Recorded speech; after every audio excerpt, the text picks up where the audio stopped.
Alors bonjour tout le monde, dans le prochain vidéo, on va travailler le décodage d'une C1. Donc, c'est-à-dire la lecture d'une C1 et d'essayer de retrouver les éléments importants d'une C1 qui nous guident vers les notions à utiliser, les stratégies à mobiliser. Donc, premièrement, je m'attends à ce que tu aies lu une première fois l'ensemble de la mise en situation avant d'écouter cette vidéo. Donc, si ça n'a pas été fait, je t'invite à faire pause sur le présent vidéo, faire une première lecture rapidement, sans t'arrêter à tous les détails, mais pour avoir une idée d'ensemble de la C1 qu'on te propose. Donc, ça, c'est une stratégie de lire une première fois. Ça nous donne une idée de la situation, de quoi ça parle, etc. Donc, pour essayer de voir un peu les étapes. Et par la suite, on va faire une deuxième lecture et puis on va essayer de voir les éléments importants et quelles sont les notions qui sont à mobiliser. Alors, si tu n'as pas lu une première fois la mise en situation, fais pause et on revient sur la vidéo par la suite. Maintenant, donc, tu as lu une première fois la mise en situation. Donc, il faut essayer de se faire en premier lieu une idée globale de la situation. De quoi ça parle? Ben, ici, on veut faire quoi? On veut installer un amphithéâtre sur un terrain qui est contaminé. Donc, on sent qu'on veut décontaminer le sol. Donc, il faut décontaminer le sol de l'amphithéâtre. Et ça, des fois, dans les mises en situation, les mots ou les éléments qui sont placés en caractère gras nous attirent notre attention et généralement, ça va nous guider pour pouvoir réaliser la tâche. Donc, on veut décontaminer le terrain et on veut quoi? On veut que tu calcules le montant d'argent par mètre carré que la ville pourra consacrer à la décontamination du terrain. Donc, calculer le montant d'argent par mètre carré. À quel endroit on en parle dans la mise en situation?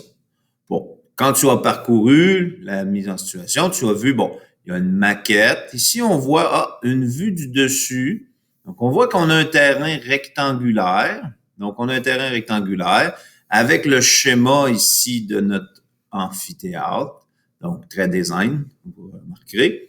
Donc, on a le schéma de notre amphithéâtre. On a une espèce de plan ici. Donc, probablement que ça pourra nous servir. Ensuite, on voit que chaque structure est détaillée. Donc, on a ici le dôme pyramidal, ça ressemble à un solide. Donc, probablement qu'on va mobiliser les stratégies en lien avec les solides. On a ici, encore une fois, un assemblage de solides, donc des prismes, des demi-cylindres. Donc, ici, ça ne nous parle pas encore d'argent. On a encore une fois une tour d'escalier ici. Donc, encore une fois, un prisme, un demi-cylindre. Donc, on voit qu'on fait affaire au plan, encore une fois. À quel endroit on parle d'argent? On continue. Donc, on a la localisation du bâtiment. Donc, ici, donc l'implantation du bâtiment. Donc, encore une fois, ici, bon, des 45 degrés, 32. On y reviendra un petit peu plus tard. Prévision budgétaire. Prévision budgétaire pour la décontamination. Donc là, on est près du but. OK? Le graphique suivant. Donc, le graphique suivant illustre le montant d'argent par mètre carré que la ville pourra consacrer à la décontamination du terrain selon la superficie nécessaire en hectomètres carrés. Là, on est près de notre objectif. Donc, on a un graphique ici. On a le montant en dollars par mètre carré. Donc, quand on regarde un graphique, on regarde l'identification des axes. De quoi ça parle? Prévision budgétaire pour la décontamination du terrain. Montant par mètre carré. Donc, ça, c'est mon but ultime. Montant d'argent par mètre carré. Ce qu'on avait vu ici avec la question. Donc, ton but ultime est de calculer le montant d'argent par mètre carré. Alors, qu'est-ce que je vais avoir besoin? Donc, montant d'argent par mètre carré selon la superficie du terrain. Donc, si je veux trouver le montant d'argent par mètres carrés, j'aurai besoin de connaître la superficie du terrain. Là, ici, je remarque, on a un graphique avec une courbe qui s'approche des axes sans jamais y toucher. Ah, ça, je reconnais qu'il s'agit d'une variation inverse.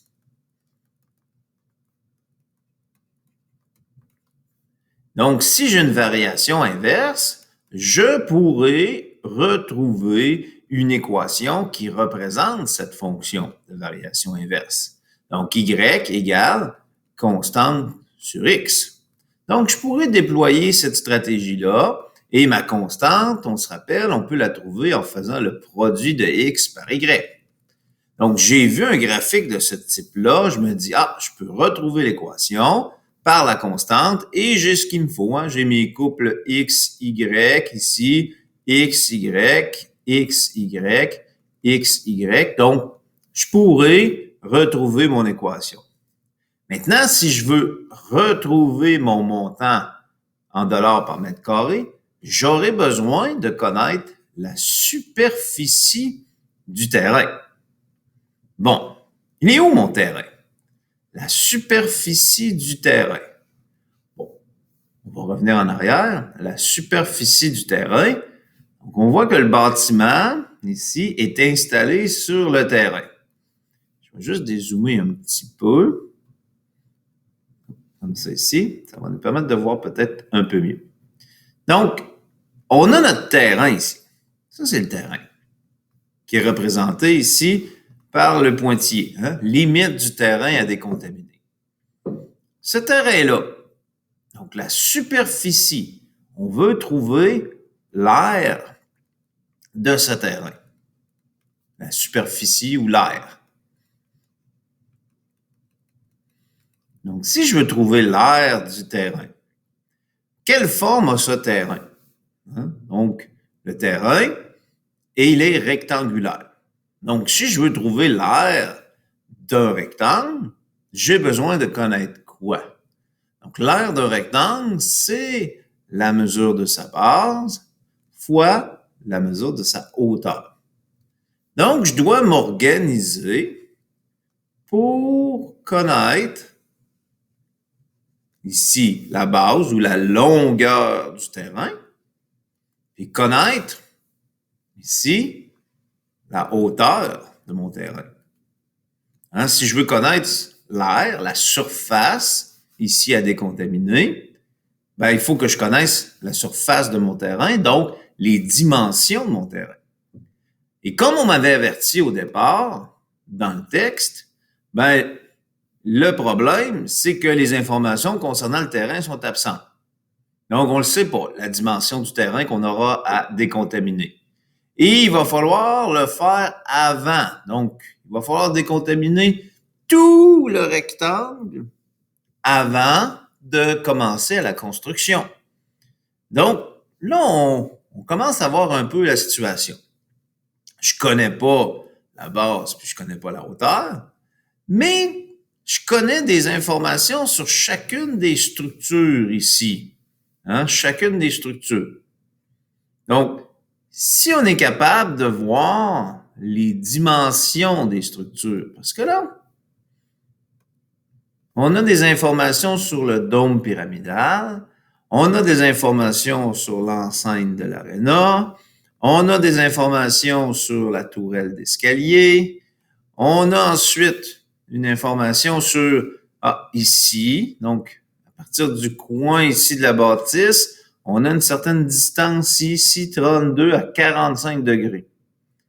Donc, si on m'a donné toutes ces informations-là, probablement que ça peut m'aider. Ça peut m'aider parce que, si je suis capable de trouver, je sais pas moi, ici, ça mesure combien, cette partie-là? Ça, c'est la partie principale de mon bâtiment ici.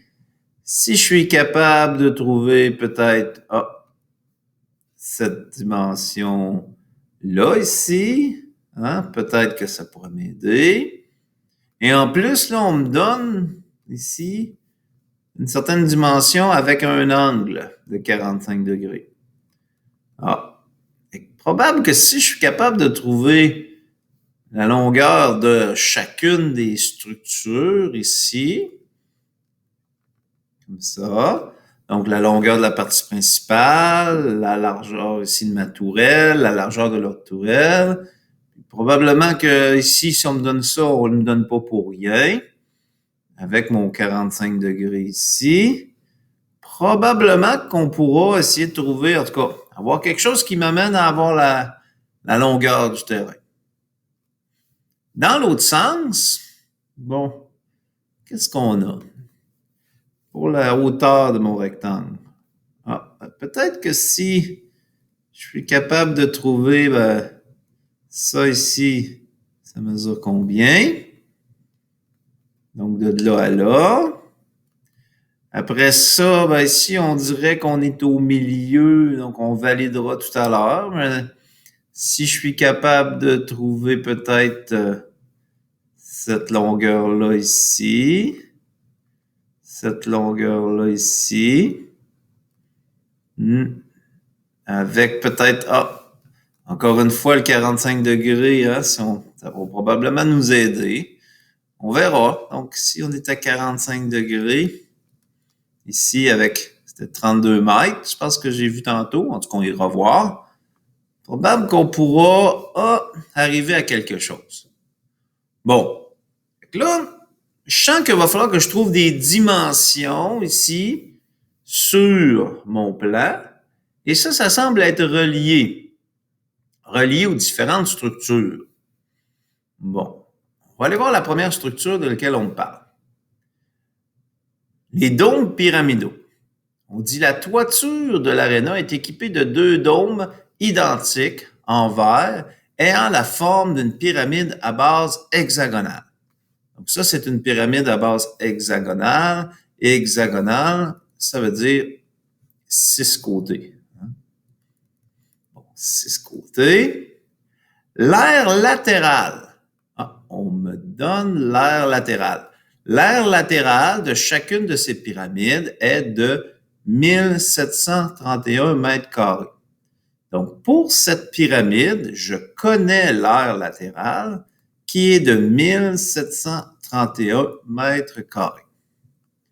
La hauteur de cette pyramide est de 8 mètres.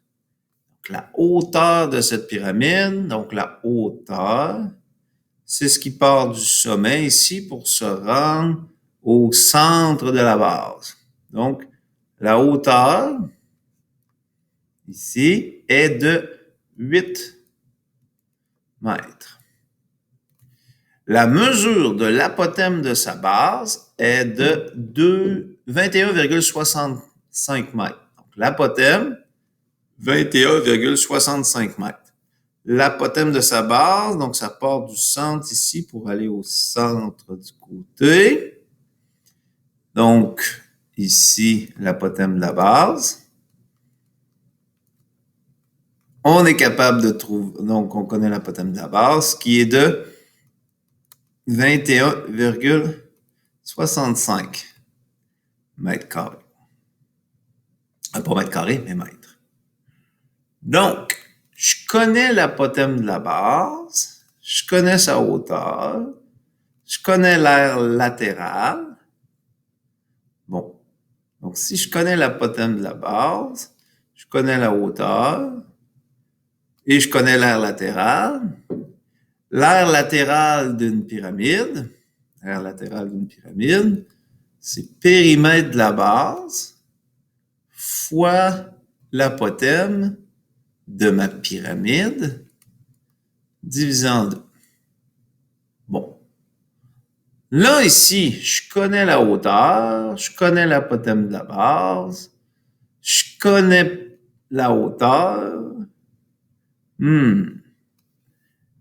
L'aire latérale, c'est périmètre de la base. Donc, périmètre de la base, j'ai 6 fois la mesure de mon côté. La mesure de mon côté est inconnue. Fois l'apothème de la pyramide, je ne la connais pas non plus, divisé par 2. Donc, mon aire latérale, je la connais. La mesure de mon côté, je ne la connais pas. La mesure de mon apothème, je ne la connais pas. Donc ça pourra être remplacé. Mais là, l'apothème de ma pyramide, est-ce que je la connais pas vraiment? Ah, elle est où donc? Je vais la tracer. L'apothème de ma pyramide, elle est ici. Ah oui, c'est vrai, je me rappelle. À l'intérieur d'une pyramide, il est formé un triangle rectangle. Un triangle rectangle ici. Donc, si je connais l'apothème de la base, je connais la hauteur de ma pyramide, je pourrais trouver l'apothème de ma pyramide par Pythagore, hein, la relation de Pythagore. A au carré plus B au carré égale C au carré. Ah, je pourrais retrouver ça. Donc, si je connais l'aire latérale, si je connais l'apothème de ma pyramide, je pourrais trouver la mesure de mon côté, hein, parce que j'ai une équation, je connais tout sauf un élément, donc je peux isoler mon C pour pouvoir retrouver la mesure de mon côté. OK, ça me donnerait quoi, ça? Je vais retourner sur mon plan. Qu'est-ce que ça pourrait me donner? Donc pyramidal. Si je connais l'apothème, donc je connais l'apothème comme c'est ici, je connais l'apothème de la base. L'apothème de la base, on a dit, je vais retourner. On prend nos mesures, puis on va aller les mettre sur le dessin. 21,65. 21,65.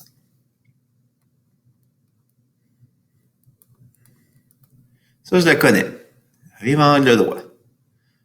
Si je connais la mesure de mon côté ici au complet, hein, si je suis capable de le trouver. Ben, Si je viens tracer ça comme ça ici, hein? Un triangle rectangle, apothème de la base. Ici, la moitié de mon côté, juste ici. Donc, la moitié de mon côté. Et je pourrais trouver cette longueur-là. Ah, mais regarde, cette longueur-là ici, ça part du milieu pour aller toucher là. Il y en a un deuxième pareil, donc je serais capable de faire la même chose jusqu'ici. Et là, c'est symétrique ici, donc je pourrais l'avoir jusque-là. Puis, je pourrais l'avoir aussi jusque-là. Donc, j'ai 1, 2, 3, 4 segments pareils. Si je suis capable de trouver ça, je pourrais trouver la longueur qui est ici. OK. Pythagore ici. Donc, ça me prendrait la mesure de mon côté pour pouvoir avancer. Bon. Est-ce que je suis capable de la trouver, la mesure de mon côté? Ben oui. J'ai mon aire latérale. J'ai la mesure de mon apothème que j'aurais trouvé. J'ai la mesure de mon côté. OK. Parfait. Je vais travailler sur cette partie-là. Et c'est ce que je t'invite à faire. Fais une pause maintenant sur la vidéo et puis travaille à essayer de retrouver cette partie-là. Fais tes démarches. Fais ton Pythagore ici, ta relation de Pythagore. Fais ta recherche de mesures manquantes ici pour trouver la mesure de ton côté et essaie de trouver justement cette première longueur-là. Essaie de voir si tu es capable d'avoir toute cette longueur-là ici. Une fois que ce sera fait, valide avec le corrigé si tu as trouvé la bonne longueur ici. Et puis, reviens sur la vidéo. Reviens sur la vidéo et puis on va continuer ensemble pour la suite des choses.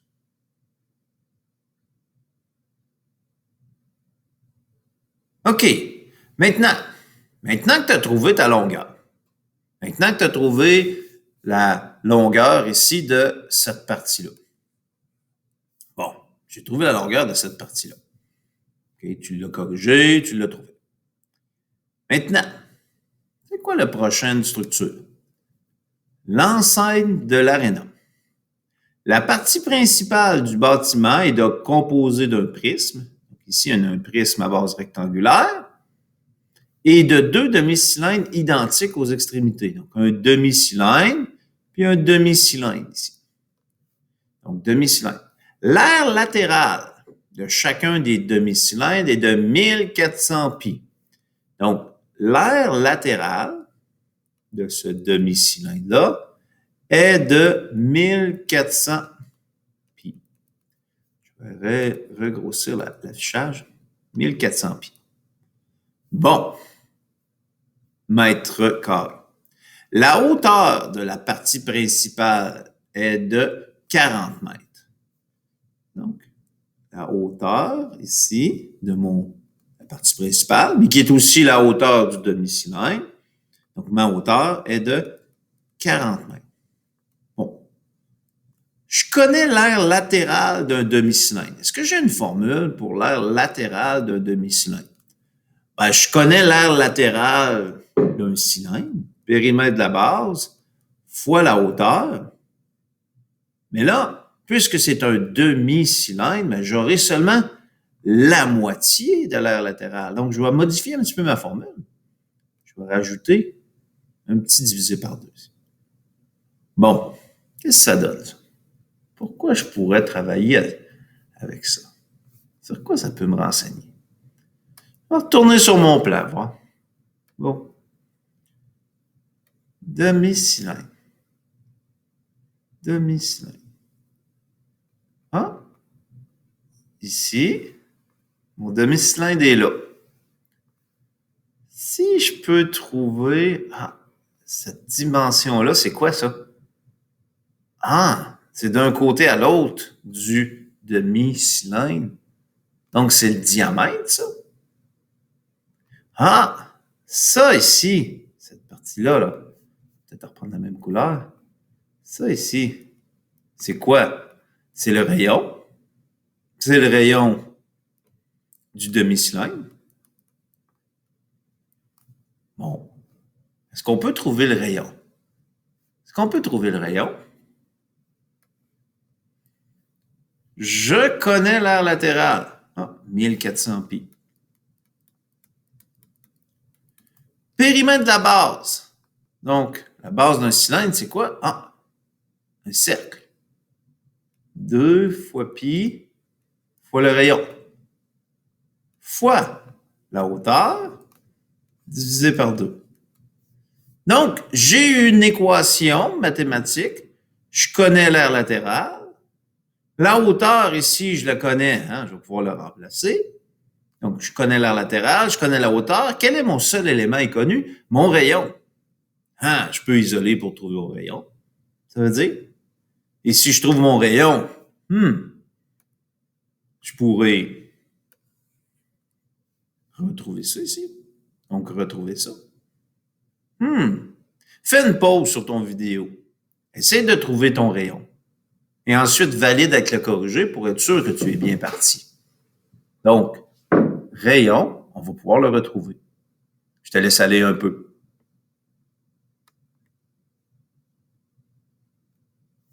OK. Tu as trouvé ton rayon maintenant. Bon, on va passer à l'autre étape. Hein? Il y a une autre section. Ça, c'est une bonne stratégie. Hein? Regarde, on voit qu'il y a plusieurs sections, plusieurs étapes. Qu'est-ce qu'on peut tirer maintenant de la troisième étape? La troisième élément. Les cages d'escalier ont la forme d'un dôme, Les cages d'escalier ont la forme d'un prisme à base carrée, surmonté d'une demi-sphère. Donc, un prisme ici surmonté d'une demi-sphère. Le rayon de ces demi-sphères,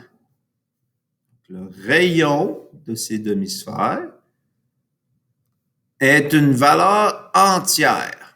Une valeur entière mesurée en mètres. Donc, le rayon ici, c'est une valeur entière. Ah, puis là, ici, on me l'a mis vu de dessus. Donc, le rayon qui est ici, c'est une valeur entière. Bon, une valeur entière, c'est quoi? Une valeur entière, c'est un nombre qui n'aura pas de virgule. Donc, le rayon pourrait être 1, 2, 3, 4, 5, 6. Bon. M'avance pas trop, ça. C'est beau. Hein, j'en choisis une au hasard. C'est bon. On va continuer. L'aire de chacune de ces demi-sphères est située, donc l'aire de chacune de ces demi-sphères est située dans l'intervalle, exclut 509 jusqu'à 750 mètres carrés. Bon. OK. L'aire de ma demi-sphère, 4 pi r carré sur 2. Le rayon qui est ici, je sais que c'est une valeur entière. Donc, un entier. Puis, je sais que l'aire qui est ici est située dans l'intervalle, donc entre 509, exclu, donc ça ne peut pas être 509, mais c'est plus petit que 750, mais ça peut être 750, donc plus petit ou égal à 750. Bon, par quel bout on pourrait prendre ça? Qu'est-ce que je connais l'air est là-dedans, puis mon rayon est entier. Par quel bout on pourrait prendre ça? J'essaie de voir. Peut-être 2 stratégies. Je pourrais peut-être essayer une valeur. Je ne sais pas. Moi, si mon rayon est 6, je pourrais essayer avec un rayon de 6, par exemple. Si j'essaie avec 6 mètres de rayon, ben, je pourrais essayer puis voir si ça tombe dans cet intervalle-là. Si c'est trop petit, ben, je pourrais agrandir. Si c'est trop grand, ben, je pourrais rapetisser pour vérifier. Bon, une stratégie essai-erreur, ça pourrait être possible. Une autre façon de voir, peut-être, si je sais que ça peut être 750, ça serait ma plus grande valeur. Je peux peut-être aller voir si je mets un air de 750 ici. Quel rayon ça va me donner? Probablement que je n'arriverai pas sur un entier, mais je sais que ça va être dans le coin de ce rayon-là. Donc, ça peut peut-être, à moins que, si je calcule avec 750, ça va me donner le plus grand rayon que je peux avoir. Puis, je pourrais calculer ensuite avec 509, pardon. Si je prends 509 puis je remplace ici dans mon aire, je pourrais trouver le plus petit rayon possible. Et pas celui-là parce que 509 est exclu, mais bon. Mettons 509, on va le voir pour voir c'est quoi la plus petite valeur du rayon. Donc, je pourrais aller trouver mon intervalle de rayon pour savoir mon rayon est situé entre quoi et quoi, dans le fond. Et ensuite, m'assurer d'avoir une valeur entière. OK, mais pourquoi je ferais ça? Ah, OK, si j'ai mon rayon ici, je vais connaître de là à là. Donc, si je suis capable de trouver mon rayon, je vais être capable d'avoir cette longueur-là. Puis ici, puisque c'est au centre, c'est centré, là, ben, je pourrais aussi... Ah, ça, c'est quoi? C'est 2 fois mon rayon. Plus le petit bout ici, donc mon rayon plus 5 mètres. Puis ici, c'est mon rayon plus 5 mètres, parce que c'est 5 mètres ici, puis 5 mètres là. Donne quoi d'avoir ça? Ah! Je serais capable de trouver cette longueur-là ici. Ah! Parfait! Fais une pause sur la vidéo. Va trouver le rayon. Hein? Utilise tes stratégies pour pouvoir trouver justement le rayon de ta demi-sphère et pouvoir trouver cette longueur-là. Une fois que tu l'auras fait, puis ça, je t'ai oublié de te le dire tout à l'heure, viens réindiquer tes valeurs sur le plan. Les longueurs que tu as trouvées, viens les réindiquer. Quand je trouve des valeurs, indique-les sur le plan, ça va nous encourager, puis on va peut-être éventuellement avoir notre base puis notre hauteur pour trouver la hauteur, l'aire de ce rectangle-là. Je te laisse quelques instants, Puis vérifie dans le corrigé pour t'assurer que tu es bien parti. OK. Prochaine structure.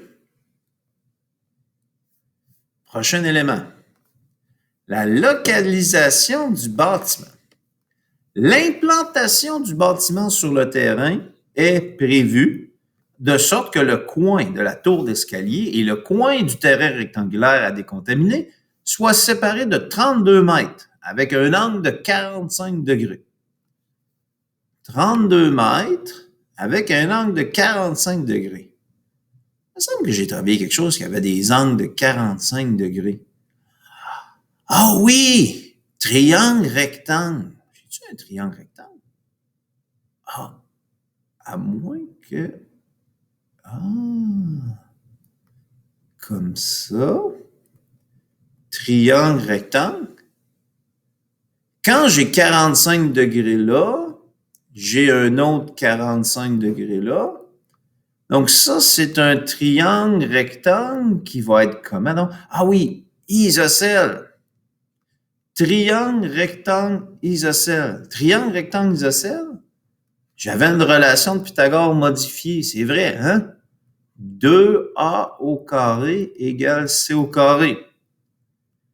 Ici, en face de l'angle droit, c'est l'hypoténuse.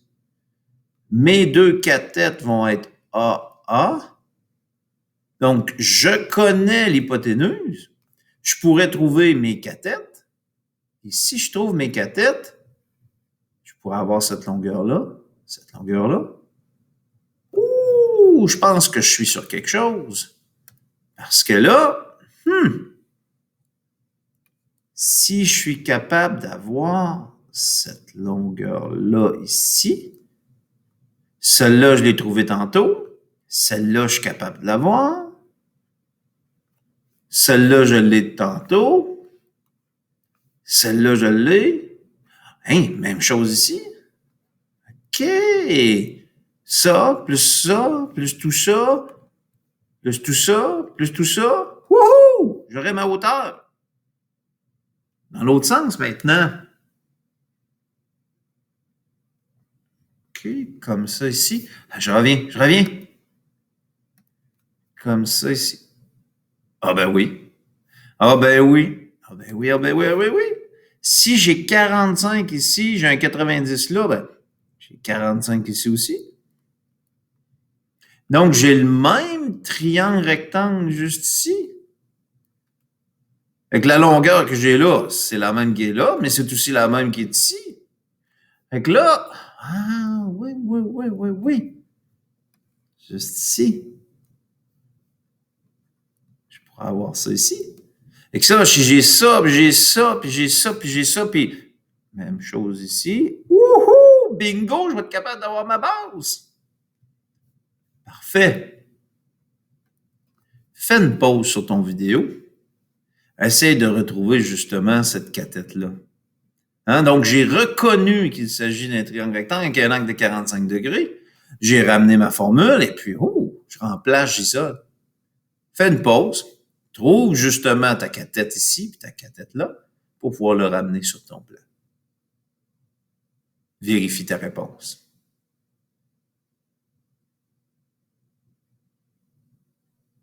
OK. Maintenant que tu l'as retrouvé. Prévision budgétaire. Bon, ça, on l'avait laissé tomber, mais c'est ce qui nous a donné le filon au départ. Bon. Tout à l'heure, je ne l'ai pas trouvé.